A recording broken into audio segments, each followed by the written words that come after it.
내일부터 다이어트다. 우리 이런 말 많이 하지. 이렇게 우리나라에서는 사람들이 비만을 걱정해서 다이어트도 하고 프로하나 한끼족과 같은 사람들이 있지만 음식물 쓰레기는 넘쳐나지. 하지만 우리 주변을 살펴보고 지구 반대편까지 보면 수많은 사람들은 당장 먹을 음식이 없어서 고통받고 있는 게 실상이야. 이게 무슨 모순이냐고. 오늘의 책, 왜 세계의 절반은 굶주리는가를 통해 알아보자. 현재 지구에는 8억 2천만 명 이상의 사람들이 영양실조에 시달리고 있다고 해. 물론 이 숫자는 지금 유튜브로 보고 있는 와중에도 꾸준히 증가하고 있지. 그런데 어떤 학자들은 기아의 장점이 있다고 믿어.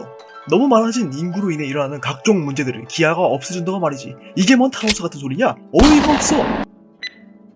아니 그럼 대체 유엔이나 국제적십자 같은 기구들은 뭘 하는 거요? 헛짓거리 하는 거야?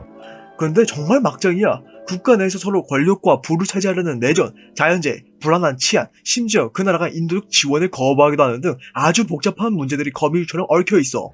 그래서 국제기구의 손길 닿기 어려운 게 현실이래. 그래서 난민 캠프에서는 생명을 선별하는 작업을 해. 누가 더 생존할 가능성이 있는지를 판별하는 거지. 이게 말이 되냐? 이런 끔찍한 기아 현상은 크게 두 가지로 분류할 수 있어. 먼저 경제적 기아는 자연재해 등 급격한 일과성의 경제적 위기로 발생하는 기아를 말해. 이러한 경제적 기아는 보통 뒤늦게 구호단체에 보고도 되기 때문에 도움의 손길에 닿기까지는 오랜 시간이 걸려. 지금 기아들을 위해 너가 음식을 보내면 그들이 그 음식을 언제 받을까? 내가 직접 음식을 가지고 아프리카의 에티오피아로 날아간다고 가정하면 비행시간만 최소 15시간 40분, 이동시간 3시간이라고 고려하면 에티오피아에 도착까지 약 19시간이 걸리는데, 이 책에 따르면 하루 10만 명, 5초에 한 명의 어린이가 굶주림으로 죽어가니 난 13,680명의 어린이가 79,167명이 굶주림으로 죽고 나서야 도착을 한 거나 마찬가지지. 또한 영양 실조로 겪고 있는 사람들은 아주 신중하게 치료해야만 해. 무턱대고 영양을 공급하면 오히려 위험해질 수 있거든. 맛있는 걸 주고 싶어서 햄버거를 무턱대고 준다면 소화시키지도 못하고 오히려 위험해질 수 있어. 당장 그들에게 필요한 건 부족한 비타민 A, 요오드, 아연 등과 같은 영양소야. 그들이 천천히 회복할 수 있도록 기다려줘야 되는데 이렇게 한번 왔다 갔다 해서 몇 명을 살릴 수 있겠냐? 구조적 기아는 외부적인 재해로 인한 것이 아니라 그 나라의 사회 구조에 의해 벌어져. 그래서 장기간에 걸쳐 식량 공급이 지체되고 해결하기 매우 어려워. 장기간에 걸쳐 발생한 기아로 약해질 대로 약해진 신체는 면역력이 없고 식량도 부족한데 각종 기생충과 세균을 그대로 노출되는 거야. 사회 구조가 개파인데 과연 의료 시스템이라도 잘 구축되어 있을까? 구조적 기아는 경제적 기아와 다르게 하나의 요소가 사라진다고 해서 해결되는 문제가 아니야. 북한을 생각해봐. 김일성이 죽은 이후에 북한이 무너지진 않았잖아.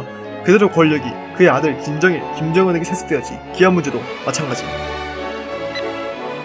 그나마 국제기구가 기아 문제를 해결하기 위해 노력하고 있지만 자금이 너무 부족해. WHO가 자금 때문에 미국과 중국의 눈치를 보는 것처럼 말이야. 그리고 국제기구조차도 살 수 있는 곡물의 양이 제한되어 있어. 뭐냐고? 소를 키워야 하거든. 전 세계에서 수확되는 옥수수의 4분의 1은 소가 먹어치우고 있거든. 물론 소 때문만은 아니야. 수요와 공급에 의해서 곡물의 가격이 정해진다는 것은 모두 알고 있을 거야. 그러나 일부 투기꾼들은 이 법칙을 제멋대로 다루지. 이윤을 극대화하기 위해 투기꾼들은 덤핑을 하기도 하고 사재기를 하기도 해. 이런 사람들 때문에 충분한 곡물을 제값 주고 살 수조차 없게 된 거야. 또한 광우병 사태 당시 사람들이 소고기를 사지 않으면서 팔리지 않는 멀쩡한 소고기가 산처럼 쌓이고 결국 폐기 처분되기도 했어. 지구 어딘가에는 먹지 못해서 죽어가는 사람들이 있었는데도 말이지. 근데 왜 학교에서 이러한 일들에 대해 배운 적이 없냐고? 배웠다고. 다만 환경 문제나 독도처럼 강조되지 않았을 뿐이야. 시험 문제로 안 나오니까 누가 배우겠냐고 이걸. 문제는 이걸로 끝나지 않아. 전쟁의 영향도 있지. 전쟁은 당연히 기아 상황을 심각하게 만들어. 총탄과 화학풍들에 의해 밭은 황폐화되고, 아니 애초에 일할 사람들이 죽는데 어떻게 농사를 지어서 끼니를 해결하겠니? 미국이 베트남 전쟁 중 렌치 핸드 작전에서 사용된 에이전트 오렌지, 화이트 등의 고엽제만 봐봐. 심지어 어떤 나라들은 기아를 무기로 삼기도 해. 가장 대표적으로 우리 윗동네. 얘네들은 기아 문제를 해결하기 위해 보낸 구분 물자와 쌀을 자기네들 군대를 불리는데 사용하고 있다고 주장되고 있지. 정말 나쁜 사람들이지. 게다가 자신들의 체제에 따르지 않는 사람들은 아오지 탄광 같은 곳으로 보내버려. 물론 먹을 거는 요만큼 줘. 수감자들을 전부 기아 상태로 몰아넣음으로써 괴롭히는 거야. 국가뿐 아니라 기업들도 배고픔을 악용해. 대표적인 사례로 네슬레가 있대. 이 사회는 사회주의적 계획 정책이 펼쳤던 칠레의 아엔데 정권의 부정적이었어. 왜냐고? 눈치를 봤거든. 미국의 눈치를 말이야. 알잖아. 천주국이 사회주의 싫어하는 거. 미국을 포함한 강대국들은 아엔데 정권의 사회주의적 개혁을 원치 않았어. 결국 네슬레는 제값을 주고 분유를 사려고 한 아엔데 정권에게 분유 판매를 거부했지. 이에 아엔데 정권은 하루 0.5리터씩 분유를 지급하겠다는 공약을 실천할 수 없었어. 게다가 미국의 CIA가 아엔데 정권을 뒤지는 쿠데타를 도왔고 결국 칠레는 한동안 혼란의 소용돌이에 휩쓸리고 말았지. 아, 머리 아프네. 우리 조금 쉴 겸 재밌는 상상 한번 해보자. 너가 땅을 샀는데 그 땅이 엄청나게 비옥해진다면 땡큐겠지. 근데 반대로 사막이 된다면? 이런 일이 실제로 벌어지고 있고, 바로 사막의 경계인 사헬지대에서. 사헬지대는 점점 사막화가 진행되고 있는 땅이야. 그러니까 여기 사는 사람들은 점점 자신들이 농사지을 땅과 식수, 삶의 터전을 잃고 있는 거야. 사헬지대의 사막화의 주범은 지구 반대편에 있어. 바로 아마존 정글이야. 지구의 허파라고 불리는 아마존에서는 심각한 수준의 산림 파괴가 발생하고 있어. 산림 파괴는 지구 온난화에 일조하고 사헬의 사막화를 부추기지. 물론 브라질 정부는 각종 법률을 만들어 이를 해결하려 하고 있고, 선진국들도 경제적 지원에 약속했지만 돈을 벌 수단이 목적 판매밖에 없는 사람들과 각종 다국적 기업들의 욕망을 막기에는 역부족이야. 왜냐고? 겁나게 많은 돈이 필요하거든. 430억 달러. 그러니까 약 51조 원이 필요하다는 결론이 나왔다고 해. 야, 상식적으로는 어느 누가 이렇게 큰 돈을 선뜻 내주겠냐? 이런 환경 문제로 인한 환경 난민은 1년에 2,500만 명이라 해. 이들이 모여 사는 빈민초는 당연히 기아의 시대에 들고 있지.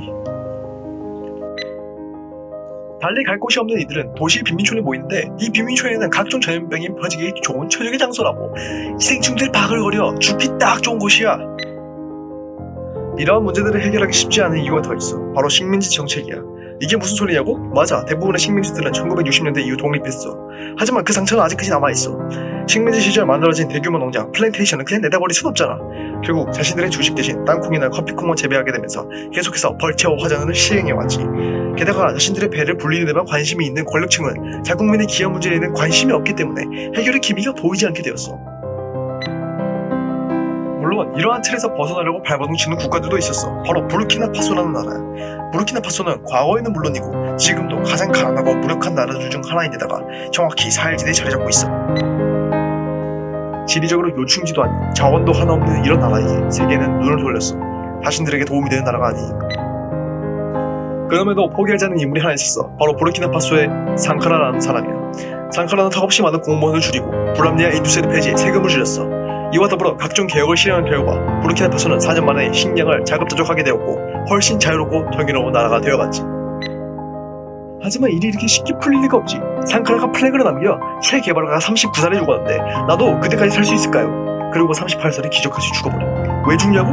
상카라는 부르키나파소의 전 종주국 프랑스의 일부 세력들에게 누덴가시와 같은 존재였어. 결국 그들의 지원을 받은 상카라의 동료 콩파오레는 상카라를 배신하고 살해해 네슬레와 아엔데의 대립과 같은 결말을 맞이하지. 세계를 바꾸기엔 한 명의 영웅은 부족했네. 저자는 결국 우리에게 말하고 있어.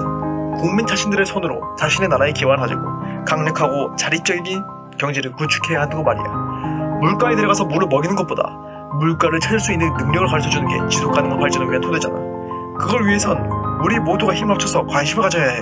그래야만 자신들의 이해관계로 똘똘 뭉친 세력들이 개입할 수 없을 거야. 우리가 많은 것을 해줄 수는 없지만 전 세계에서 고통받는 사람들에게 조금이라도 관심을 가지는 데서 시작하자. 그래야만 우리의 아이들이 조금이나마 덜 굶주리는 세계에서 살 수 있을 테니까 말이야.